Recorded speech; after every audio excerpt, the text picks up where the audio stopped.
शरीरात उष्णता निर्माण करणारी, रक्तवाढीसाठी मदत करणारी, सोबतच जिभेला चव देणारी मनुक्याची बर्फी तुम्ही कधी खाल्ली आहे का? अगदी पौष्टिक अशा मनुक्याच्या बर्फीची रेसिपी पाहूयात सारिका होनमाने यांच्याकडून. आज आपण 250 ग्रॅम मनुक्याची बर्फी तयार करणार आहे. त्याची रेसिपी: 250 ग्रॅम मनुके घ्यायचे, 5 तास भिजत ठेवायचे. ते 5 तास भिजल्यानंतर त्यातले पूर्ण पाणी काढायचं. पाणी काढून त्याच्यातले पाणी काढून ते कोरडे करायचे आणि त्याच्यानंतर ते मिक्सरला लावायचे. मिक्सरला लावून त्याचे ज्यूस तयार करायचा. 250 ग्रॅम मनुक्यासाठी लागणारे साहित्य: हे मनुके मिक्सरला लावलेले बारीक पेस्ट त्याची, साखर, बदाम, तूप, दूध पावडर.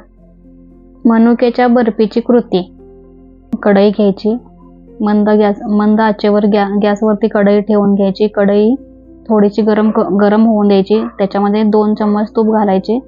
तूप घातल्यानंतर त्याच्यामध्ये आपण मनुके मिक्सरला लावलेले पेस्ट तयार केलेली ती त्याच्यामध्ये घालायची.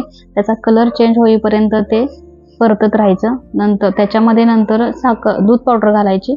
दूध पावडर 1 वाटी दूध पावडर टाकायची. ते पूर्णपणे दूध पावडर परतून घ्यायची. त्याच्यामध्ये नंतर साखर टाकायची. साखर घातल्यानंतर मंद आचेवर सर्व मिश्रण एकसारखे परतत राहावे. 15 ते 20 मिनिटात मिश्रण घट्ट येताच त्यामध्ये वेलची पावडर टाकावी. गॅस बंद करून तूप लावलेल्या ताटामध्ये गरम मिश्रण पसरून घ्या. पसरलेल्या मिश्रणावरती काजू किंवा बदामाचे तुकडे टाका. मिश्रण हलकेसे थंड होताच त्याच्या वड्या पाडा. चवीला अगदी अप्रतिम असणारी ही मनुक्याची बर्फी महिनाभर टिकते.